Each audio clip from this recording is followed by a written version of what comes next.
So how do I know you're not going to get tired of me? Dude, are you kidding me right now? How many times a day do I eat chicken?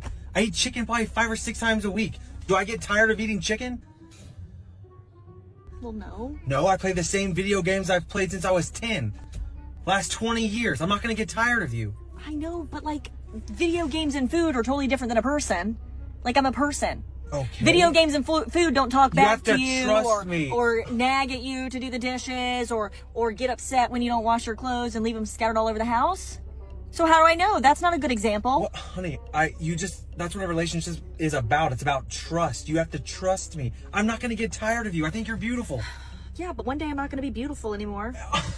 That's life. You're going to age. I mean, you already look 50 now. You think I already look 50 now? And you're trying to tell me you're not going to get tired of me. You think I look 50 at the age of 30?